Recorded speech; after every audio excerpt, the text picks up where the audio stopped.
Yesterday, I made a video about how I started to break down and cry in a cycle class because I saw two Black women who were showing the moves and facing the class.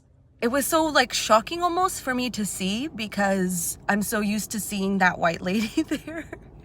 And she's so skinny, this white lady, and just seeing different types of people up in the front broke me down. I just started crying and crying. As I was reflecting on it today, I was like, why was I feeling this way? And I realized it's because I've been doing so much work to maintain the health of my mind around my body. There's so much societal pressure since I've been very young of how my body should look. And I always felt like my body never looked the way I wanted it to. And over this last year, I've been doing a lot of internal work. And one of the big things I do is I put blinders on. I put blinders on to removing anyone from my social media that makes me feel insecure, and starting to follow people that embrace individuality, that embrace different types of bodies and different types of people.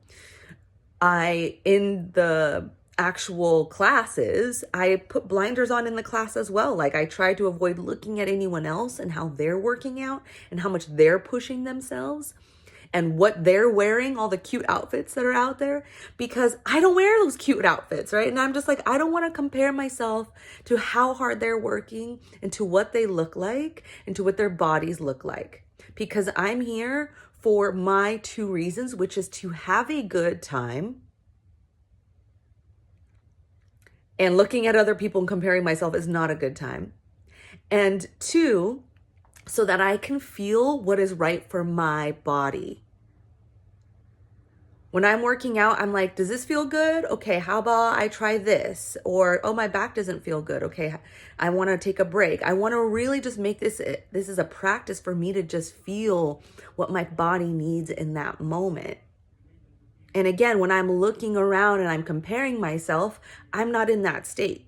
So I'm so used to putting blinders on that when I looked up and I saw those two women, it was like, oh my fucking God. It's like, I don't have to put those blinders up.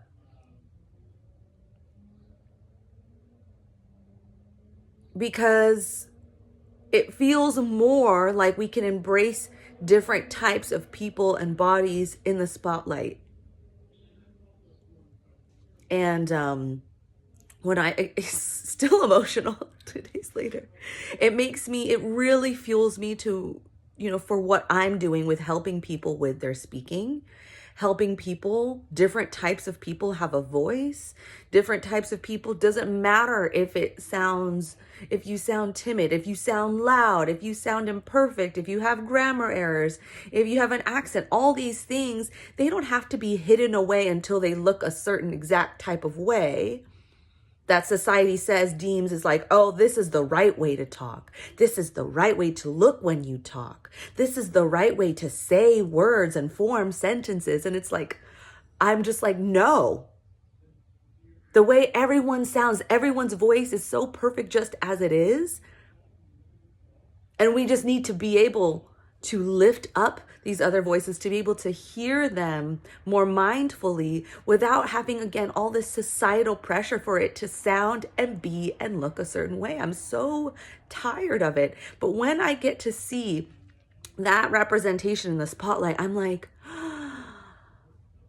oh, I don't have to hide. I don't have to put blinders on right now.